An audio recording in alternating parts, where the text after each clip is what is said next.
Welcome to the Did Nothing Wrong podcast, where we try to cut through the noise and help you make sense of the chaotic information space around us. I'm Griff Somke. And I'm Jay McKenzie. Trump is finally indicted, but how much does it really matter? A GOP messaging consultant threatens to slaughter the human rights campaign, and Russia's war of choice rages on in Ukraine. We'll discuss all of this and more. If you like what you're hearing, please give us a rating and a review on the app that you're listening on. Be sure to subscribe at didnothingwrongpod.com to get our content straight into your inbox. All of our work is free, but we're extremely grateful for paid subscriptions and donations that ensure that we can keep doing this important work. Thank you.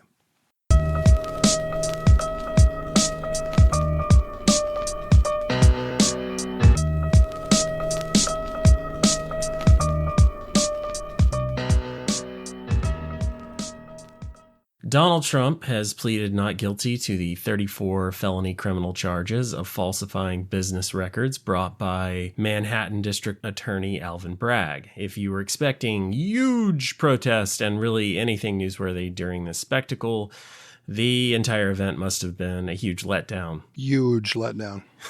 Looking at you, CNN, and everyone else who needs Trump to keep the lights on.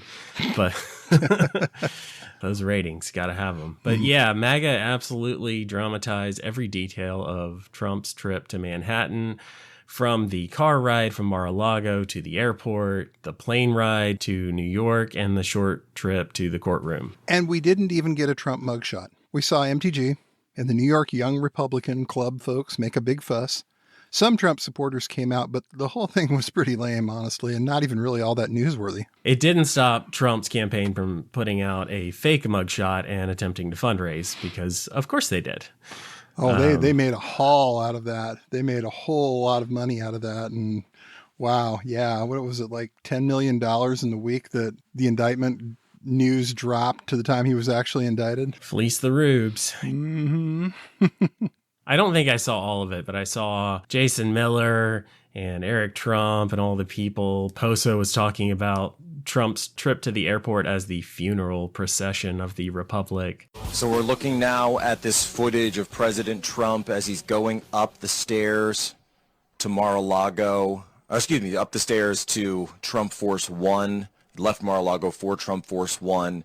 The plane is taxiing off right now on its way to New York City. He waved. He waved once to the cameras, to the crowd, and in a sense, he's waving goodbye to the republic that once was. He's waving goodbye to the country that we were. We are a new country now, and it's as simple as that. We are a new country now, and we are in uncharted waters. They had every step along the way. Look at the huge crowds, and Donald Trump is bravely going to stand up to the Soros-funded DA and all of this. He got on a plane. There wasn't even a mugshot. We got a couple photos of him in the courtroom. Knowing Poso, it was that Easter Sunday energy coming up. He was going for a Palm Sunday vibe of him, coming into Bethlehem to get persecuted. I think it was Gavin Wax, the head of the New York Young Republican Club, who put some picture up of him and Poso and a few other people standing in front of this huge crowd. Huge. And honestly, the majority of the people in the crowd were reporters. It was chaotic because they picked the most favorable image and standing up to the world. But it was just, people were there for a story, and there wasn't much of a story. And MTG yelled some things after she got her little 60-minute spot and then proceeded to claim that the Democrats are the party of the pedophiles. Absolutely. That's a regular one for her. Great work. 60 Minutes, really important, hard-hitting journalism there. This is a person whose views on everything we absolutely need to know, guys. Thank you, Leslie Stahl. We appreciate that. Thanks so much. And did they challenge her? Did they really push her? Did we learn anything new? No, she just was legitimized, and now it's easier for her and Kevin McCarthy to sell the she's learned. She's learned from her mistakes. She's matured as a person. Sure thing. She's still claiming that Joe Biden is coming for your children, and the Democrats are the party of the pedophiles. So, I mean, she's not pushing frazzle drip anymore, which I suppose is an improvement, but not by much. Yeah, the Jewish space lasers were probably the high point of her crazy, maybe, for now, for this this decade, but give her some time. I don't know. She'll top it. Yeah, so we got nonstop network coverage from, I think, just about everyone other than MSNBC of Trump and the non-event. It was about all we heard for about the last week in mainstream media for this space. It was nothing but Trump is getting indicted and various rumors about how this was all going to go. Trump out there controlling the narrative on, is he going to surrender? Is he not going to surrender? It was just an absolute shit show, and I'm glad that they finally got it out of the way, and it ended up just being this most anticlimactic thing. Yeah, it was tough for all the people who claimed that Trump was going to barricade himself in Mar-a-Lago, or it's just pulling O.J. Simpson, white Bronco right. with, Jason Miller driving or whatever they were planning on doing. Yeah. It was just a lot of nothing, but they can't help themselves. And even though it's easy to poke fun at CNN here, while their television coverage leaves a lot to be desired, their journalists are still good. And on that note, let's read a little bit of their CNN's coverage of the case from Jeremy Herb, Kara Scannell, and Lauren Del Valle.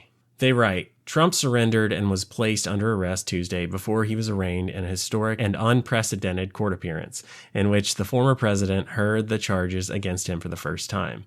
While the arraignment was routine, the case is now poised to linger over Trump's 2024 candidacy as he fights the charges both in court and in public. Prosecutors allege that Trump sought to undermine the integrity of the 2016 election through a hush money scheme with payments made to women who claimed they had extramarital affairs with Trump. He has denied the affairs. Trump was part of an unlawful plan to suppress negative information, including an illegal payment of $130,000 that was ordered by the defendant to suppress the negative information that would hurt his campaign, prosecutors alleged.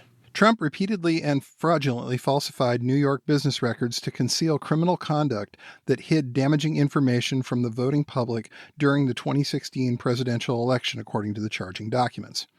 After the arraignment, Trump immediately flew back to Florida. He held an event with his supporters Tuesday evening at his Mar-a-Lago resort, where Trump made his public case against the indictment and previewed how he intends to fight the charges politically as he runs again for the White House in 2024. While he was warned by Judge Juan Merchan during Tuesday's arraignment not to make comments that could, quote, jeopardize the rule of law, unquote, or create civil unrest, Trump railed later that evening against Manhattan District Attorney Alvin Bragg and the judge himself. The criminal is the district attorney because he illegally leaked massive amounts of grand jury information for which he should be prosecuted, or at a minimum, he should resign. Judge with a Trump-hating wife and family whose daughter worked for Kamala Harris and now receives money from the Biden-Harris campaign, and a lot of it. I want to talk about the threats because plenty of MAGA, including Don Jr., almost immediately went after the daughter of the judge overseeing Trump's case. But before we get to that, I did want to mention some details about the trial itself. As of now, the current trial date is set for January 2024, so we're 9 months out. But Trump and his legal team are going to do absolutely everything possible to delay the trial as long as possible. This is recent reporting from Politico. They write, Trump has spent decades refining tactics for prolonging his legal fights as his lawyers attempt to outwait and outlast the patience of his adversaries. Though a criminal indictment presents him with a different set of options and obstacles than his many previous bouts in civil court, there is still a substantial menu for him to choose from.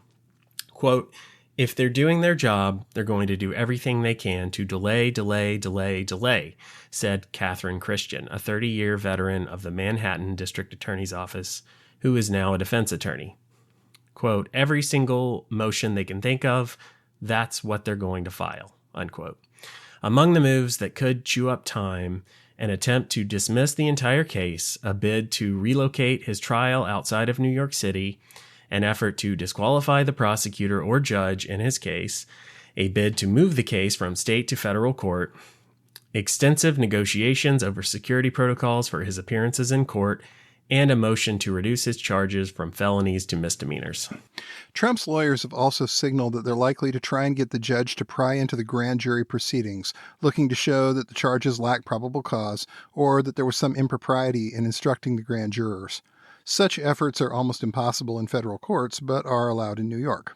Quote, you'd make a motion to ask the court to review the grand jury minutes and determine whether or not the DA presented legally sufficient evidence, said Michael Scotto, a former chief of the Rackets Bureau in the same Manhattan DA's office prosecuting Trump. It's not the lockbox it is in the federal system. Ironically, Trump could also cause delay by complaining about the prosecution's own foot-dragging. He can argue that the delay in filing charges over events that occurred about 6 years ago violates his due process rights under the New York Constitution, Scotto added. Yeah, that article nailed it. And we're not attorneys. No. No, we're not. So we're not sure how long Trump and his legal team can delay proceedings. But they're going to throw everything they can think of at this case. And honestly, I could see them pushing it until after the 2024 general election. Absolutely. And the point is that we don't know yet. Yep. And I'm happy that the rule of law is being upheld here. Bragg's office thinks they have a strong enough case to prosecute, so they should, and they are. But zooming out a little bit, it's pretty clear from the reactions we're seeing both by Republican politicians and the online influencers, this indictment is going to help Trump win the Republican primary. Right. But at the same time, it's really difficult to see any way that this helps Trump in the general election. Outside of the MAGA base, Americans are really tired of the drama around Trump. They're sick of the divisive rhetoric, and they really don't want to elect a man who might ultimately end up as a convicted felon. And this is still only one of many investigations into Donald Trump that's still ongoing. There's the case in Georgia surrounding attempts to overturn the election. Special counsel Jack Smith continues looking into Trump's handling of classified documents. And there's the civil case brought by New York Attorney General Letitia James. The MAGA response in those cases is very likely to mirror what we saw yesterday, isn't it? It's what they do. Yeah, of course. It's the same playbook, and they're just rolling it out once again. And here's what Don Jr. shared yesterday. He shared an article from Breitbart, and Don Jr. writes in the tweet, which he also posted on Truth Social, because of course. Of course. He said, seems relevant. Yet another connection in this hand-picked Democrat show trial. The BS never ends, folks. Daughter of judge on Trump case worked on Biden-Harris campaign. So I'm not going to get into the details of the story. I'm not even going to dispute the facts of it. It's entirely possible that the daughter did work on the Biden-Harris campaign. But this article included a picture of the judge with his daughter. It's very clearly intimidation, despite all the Republicans who say it's not, it's just a fact. It puts a target on her back. She is a young woman who should not have to live in fear of some right-wing nut job doing God only knows what. But now she has to, and that's awful. But we've seen them do this more times than I can remember.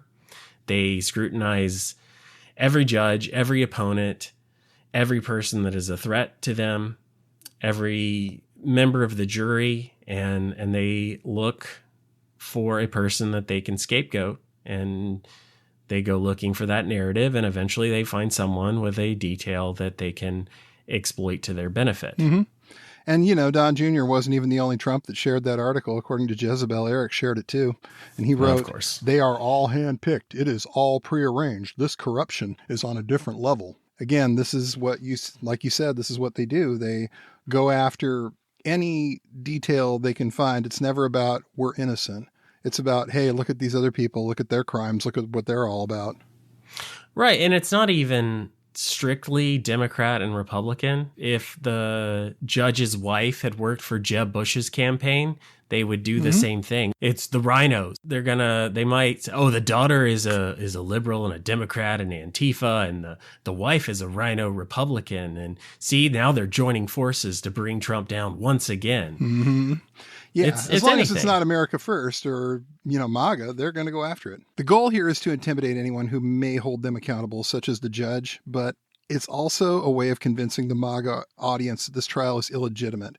The idea being they're a Democrat. Democrats hate us. This is all a witch hunt by Democrats to bring down your favorite president. So if you or your family member donated $5 to a Democrat or a rhino, or said Joe Biden is good, or Donald Trump is bad on social media at any point, at any time, they will strip any context from that, and they will go out with their team of rat fuckers who are going to find that post or that donation, and it's going to get shared on every right-wing blog or Rumble stream from now until the end of the trial. Mm-hmm.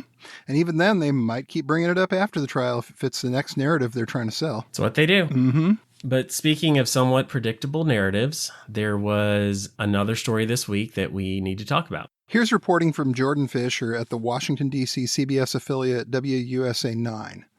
A Howard County man threatened to, quote, slaughter, unquote, members of a prominent LGBTQ plus rights organization in an apparent response to the mass shooting at a Christian school in Tennessee last week, according to charging documents unsealed Monday.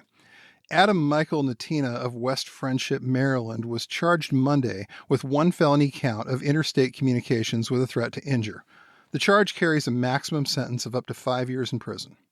In the voicemail, Nettina allegedly appeared to reference the Covenant school shooting and repeatedly threatened violence. Quote, "You guys going to shoot up our schools now? Is that how it's going to be? You just going to kill little kids?" Nettina reportedly said. "Let me tell you something. We're waiting. We're waiting. And if you want a war, we'll have a war. And we'll fucking slaughter you back. We'll cut your throats. We'll put a bullet in your head. We're not going to give a fuck. You started this bullshit. You're going to kill us. We're going to kill you 10 times more in full." Investigators identified Nettina by tracing the phone number that placed the call back to his parents' house in West Friendship, where, according to a Substack post, he had recently moved home. They also confirmed with his former employer, a direct mail firm in Ashburn, Virginia, that serves conservative candidates, that Nettina had left his position in February and moved home to Maryland.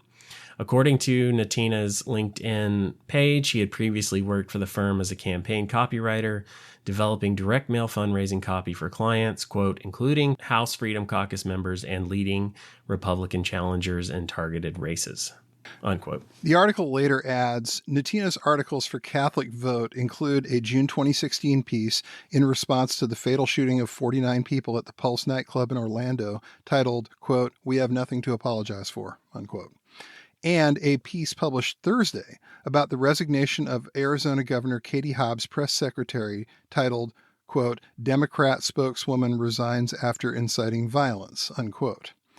The article included a section called "Trans Radicalization is Growing," which warned about the purported risk of violence from the April 1st Trans Day of Vengeance, a hyperbolically named annual event near the Supreme Court meant to raise awareness for transgender issues. The event was canceled last week after organizers said they received a credible threat of gun violence. Both articles were removed from Catholic Vote's site shortly after WUSA 9 reached out for comment on Tuesday, although they remained available on the Internet Archive. So this gets into what we talked about in our previous episode about Trump's rally in Waco and the significance of that particular location to the far right. So let me read from Kathleen Bellew's thread here. This was on April 3rd. She wrote, "People who are writing there are no signs of extremist reactions to the indictment should not look for attacks on New York City tomorrow," meaning the day that Trump visited the courtroom in Manhattan. She continues, "They should look for lone wolf style attacks in 2 weeks. Mass casualty attacks, not January 6, follow the Waco reference. We are approaching the Oklahoma City bombing anniversary. April 19th, and we should watch targets like federal buildings, courthouses, people seen as enemies of the white power and militant right movements, and infrastructure and symbolic targets. It won't be a mass protest like January 6th, in this historian of the movement's humble opinion. And these alleged threats made by Adam Nettina against the LGBTQ community are in line with these sorts of responses. Thankfully, no one was physically harmed in this case, but the next person may skip the threats and jump straight into violence. Yeah, that's absolutely the concern. It's mentioned in the criminal complaint against Nettina, but I also looked at his Facebook page.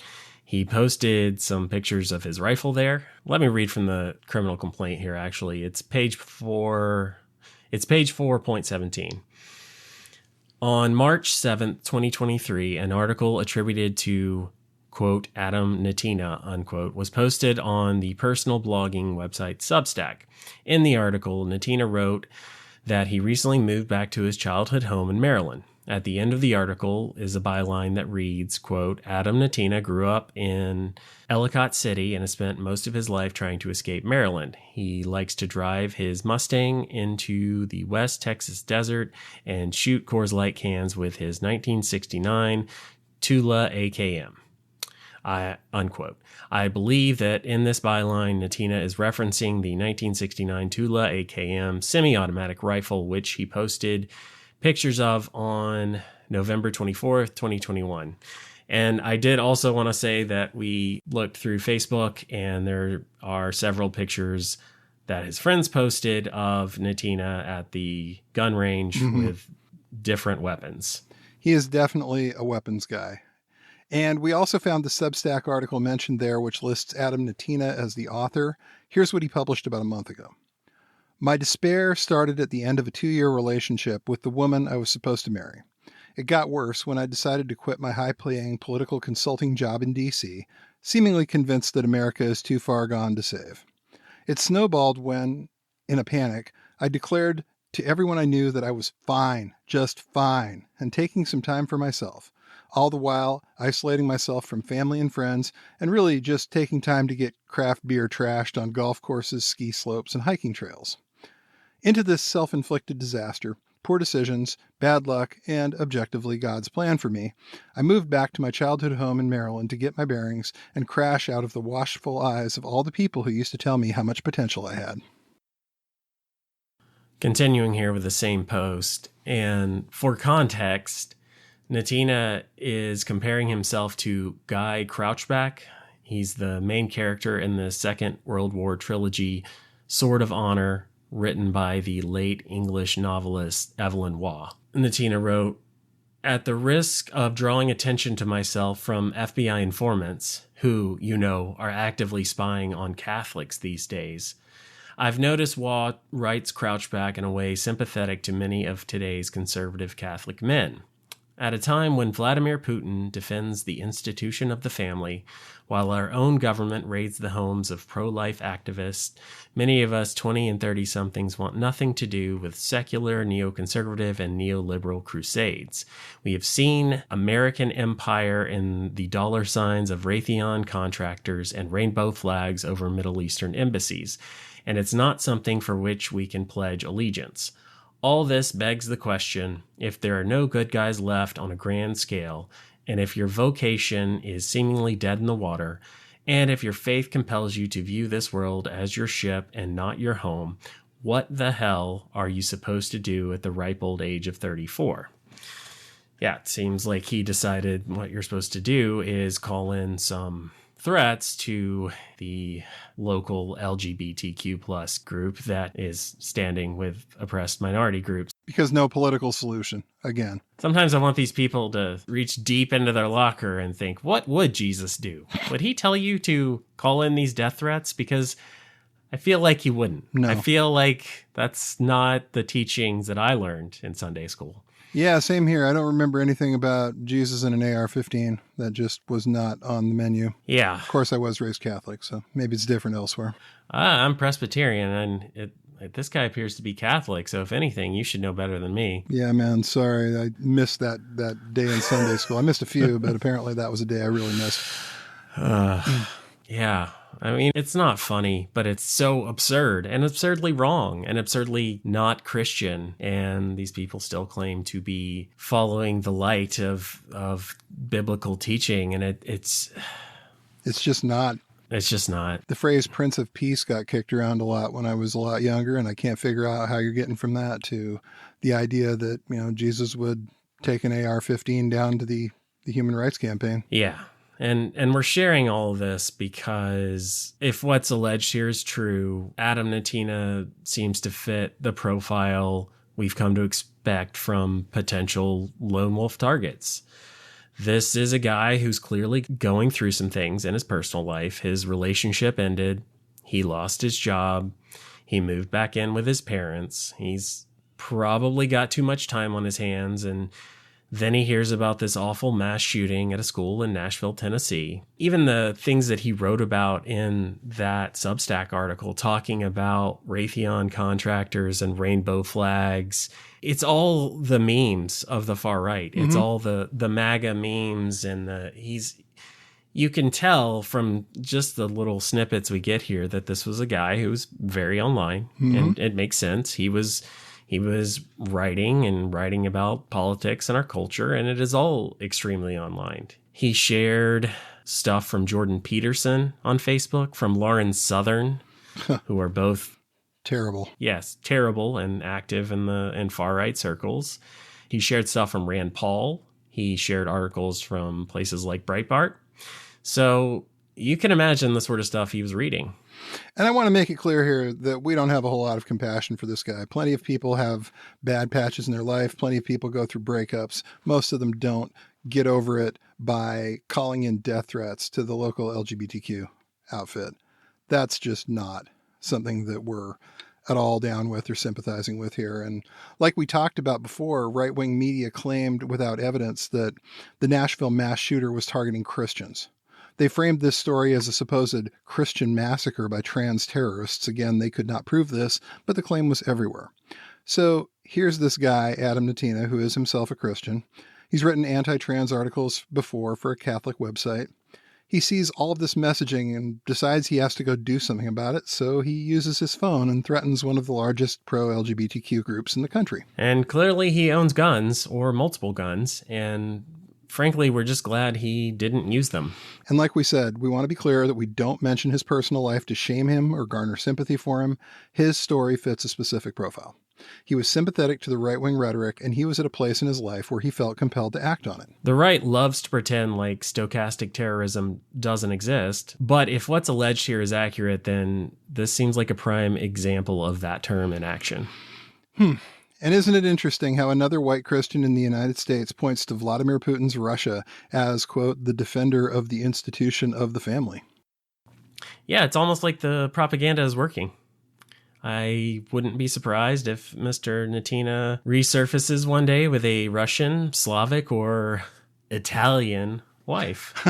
That does seem to happen sometimes. And anyway, speaking of Russia, there's a lot of news related to their war of choice in Ukraine and on the domestic front in the Russian Federation. Rather than trying to stick on one topic, we wanted to quickly recap several because there's quite a bit to keep up with. And let's just hit some of the most important points here. First, the Russian government is holding Wall Street Journal reporter Evan Gershkovich as a hostage. The Russians predictably call it something else, but let's be real here. They arrested a journalist on trumped-up espionage charges, and they're refusing to release him. They want something in return. We just don't know exactly what that is yet. Yeah, they did this with Brittany Griner. They did this with Paul Whelan. This is what the Kremlin does. This is what Iran and North Korea do. It's a terrible situation, and we can only hope Mr. Gershkovich is reunited safely with his family as soon as possible.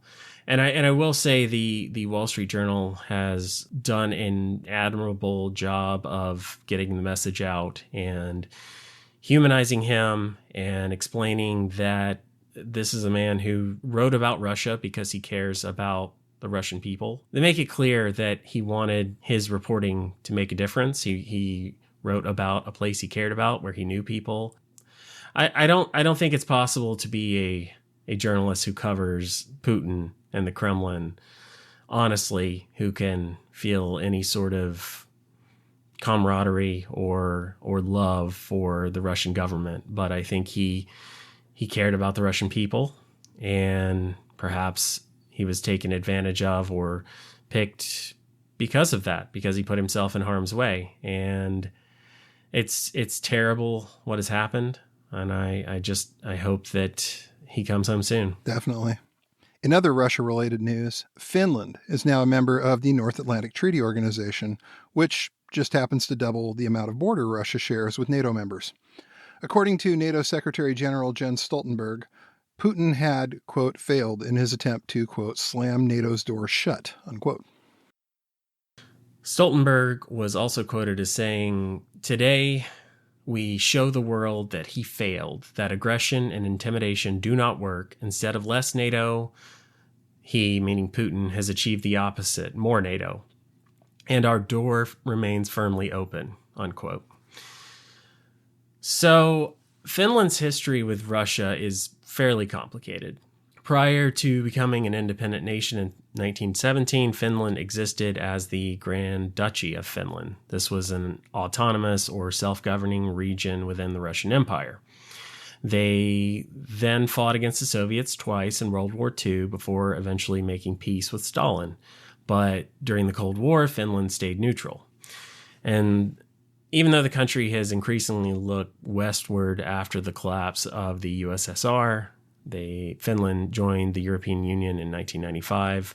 The country has maintained at least nominal neutrality in their dealings with NATO and the Russian Federation. That is until Russia launched their full-scale invasion of Ukraine in February 2022. Yeah, war crimes and the kind of death and destruction that the Kremlin chose to unleash can change opinions really quickly, and it seems like they did here. And like you said, Finland's been to war with these people 2 times before. They know exactly what they're getting into with the Russians. Yeah, they learned the hard way. And that is generally the case when you are Russia's neighbor. And this is why Finland is a fortress. They have up to 900,000 folks in the reserves. That practically every man, woman, and child in the country knows how to have some level of military training. And they have basically hardened the country. Again, you live next door to Russia. These all seem like smart ideas. Yeah, and there's no way around this. This is a huge, huge problem for the Kremlin, and it is a major failure for Putin, for his government, for his imperial ambitions, which I think still exist. But when you keep getting pushed back by the Ukrainians, when they keep holding the line, and now Finland is in NATO, the future that Russia had in mind for itself a year and a half ago it's not possible now. It just isn't. We're not going to sit here and try to downplay the sort of malevolent, nefarious role that Russia is going to play in the future, but they're going to be doing it as a junior partner to China. They are going to have to follow China's lead on anything that they do, and they were a bit of a paper tiger here. And Finland, like you said, they do take their defense seriously. They did not choose this path until they felt that they had no choice. And this is not what Putin had in mind when he invaded Ukraine. Not at all. Like Vladislav Surkov famously said, there will be a long journey through the thorns to the stars. And I don't think he quite meant it like this, but we're definitely in the thorns then. Yeah. But Putin made the decision easy for the Finns. At the same time, Russia's other neighbor, Sweden, is being prevented from joining NATO, as it seems both Turkey and Hungary claim to have issues with their membership. So what's that about? It seems like Turkey's leader, Erdogan, and Hungary's leader, Orban, are both holding out for a better deal. I'm not sure how much they actually want to stop Sweden from joining NATO. I just think, at least in Orban's case, from what I've read, the EU is withholding some funds from Hungary because Orban, his self-styled illiberal government is rather anti-democratic. And the EU has certain laws of what is allowed and not allowed within their member countries. And Orban's illiberal movement has pushed the boundaries and pushed the limits and at times gone over them. And he has clamped down on the free press and the judiciary in the country. And the EU has said, okay, they have not gone so far as to try and remove Hungary from the EU, but they have withheld some funding, and he wants that money. Right, right. So it's kind of a stick up. That's what you're saying. Yeah. There's always going to be something that Turkey's looking for. They'll always want more military equipment or a bigger hand in negotiations in Ukraine. Turkey, for a while at least, was kind of a midway point between Russia and NATO, even though it's part of NATO. And at times people have kind of wondered aloud why Turkey was a member of NATO. And I'm not entirely sure myself, but but they are. And so, yeah, they're holding out for a better deal. I'm not sure how long they'll hold out. And it is unfortunate that Sweden and Finland did not join at the same time. I think it is almost certainly inevitable that the Swedes will join. But Orban wants his money, but he doesn't want to stop getting that sweet Russian energy. Nope. He's also said some things that have really upset the Ukrainians because he is, again, been fairly pro-Kremlin in some of the disputes and the back and forth. And Hungary does share a border with Ukraine, and they aren't happy about that. So it's a little bit of a sticky situation. But still, by and large, despite Orban's footsie with Putin, the geopolitical situation for Russia right now is, I can't remember a time that it was worse. No. Especially since I know several more EU countries have said if Putin sets foot on their soil, they will arrest him. Right. Because of the International Criminal Court warrant out for his arrest. So, yeah, talk about isolation. Yeah, we not only do we not want to deal with you if you show up here, we're going to put the cuffs on. And they're also having to basically go around hat in hand begging for military help. I mean, who'd have thunk that they'd have been asking the Iranians for help? I mean, that's wild. They're very definitely the junior partner in the China relationship. This is not the great Russian empire that Putin sold people. Well, and we had that story about Prigozhin and his mercenaries trying to get military equipment from North Korea. Right. I mean, the Cold War, it absolutely went the other way. You had Soviet pilots flying quote unquote North Korean jets, and now you're hat in hand with the North Koreans. It's not great. It's quite the fall from grace there. We also had a recent defection of a high-level Russian security officer who defected to the West and has now called Putin a war criminal. Here's Mark Bennett from the Times UK, who interviewed and reported on the Russian defector, discussing what he learned. The interview was with Gleb Karakulov, who's a captain of Russia's Federal Guard Service, which is basically responsible for Kremlin's security, for Putin's security. And his duties included providing encrypted communications for Putin, including on his foreign visits. And last October, when Putin was in Astana, the capital of Kazakhstan, Karakulov put into action a plan that he'd been plotting for quite a while to escape, to leave Russia, to desert, basically, and to defect. And his wife joined him in Astana with their small child, and he managed to, as he says, divert the attention of his colleagues for a while and basically jump on the plane to Istanbul. Why did he come to the conclusion that he had to defect? Because he said he could no longer take orders from a war criminal, i.e. Putin, and that the war is basically the genocide of the Ukrainian people. He didn't want anything to do with it. And he also didn't want his daughter to grow up in Putin's kind of highly militarized totalitarian Russia. And this was interesting because this officer was from a department we don't hear a whole lot about, the Federal Protective Service in Russia, or the FSO. These are Putin's Praetorian Guards. These are the ones that keep a very close eye on him, on the president. they go around and make sure that nobody is messing with Putin or his money. Yeah, that is another key point, is the FSO is in charge of the money. Mm-hmm. When you have a mafia state like Russia and you have a lot of illicit funds, you're going to run into the issue of needing to keep rather detailed receipts and records of where that money has been put, because you can't keep track of all those anonymous LLCs in your head. You have to have a master ledger somewhere. You have to be able to check on those funds because you have to know if someone is skimming from your anonymous LLCs. I mean, you're banking with criminals, folks. Right. And we know from the Offshore Leaks database and from subsequent reporting that from The Guardian, from OCCRP,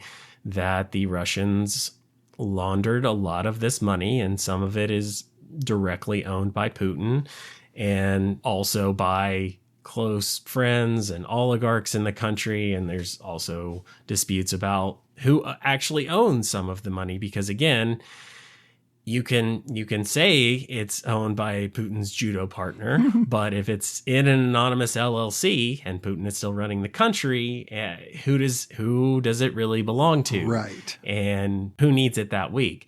So part of the FSO's remit essentially is, yes, they provide physical protection for Putin, for government officials, for his closest advisors, but they also track the money. And there's no telling what this particular FSO officer knows or doesn't know, but it's not something we in the West talk about very much, but it is a very important agency for this very increasingly secretive regime. And yeah, you don't want to have too many of these, because you don't know what he knows. You don't know what he took with him. And that's scary. And we know Putin is rather paranoid already, and in some cases he has reason to be, but too bad. Don't be a war criminal. Right. And this guy definitely seems like he's got some stories to tell. I'm sure he's telling them to the relevant Western intelligence people at this point, and it's interesting to see where it goes from there. Yeah. And finally, former President Bill Clinton made a statement about Russia's invasion of Ukraine, in which he expressed regret for his role in the 1994 Budapest Memorandum, in which Ukraine gave up their nuclear weapons stockpile in exchange for security guarantees and a promise that Russia would not invade. He said, "I feel a personal stake because I got them, Ukraine, to agree to give up their nuclear weapons," Clinton said. And none of them believe that Russia would have pulled this stunt if Ukraine still had their weapons. Yeah, he's right. They wouldn't have. If Ukraine still had nuclear weapons, Russia would not have tried this. Nope. And if there's a lesson to be learned from U.S. international policy for the last 20 to 30 years, it's that you don't give up your nukes. It's the reason North Korea won't do it, and it's why Iran is still working so hard on their own nuclear program. And this is part of the reason why we owe Ukraine our continued support. We, the United States, made some mistakes. We convinced Ukraine to give up their nuclear weapons in return for territorial integrity.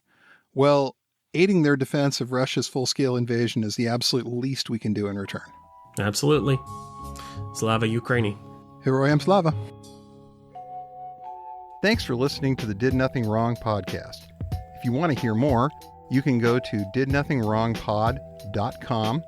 You can also follow us on Twitter at James, the word 4, and the letter M, all one word, and Grizza BJJ, Grza BJJ, as well as DNW Pod. Thanks again for tuning in, and remember, everyone mentioned did nothing wrong.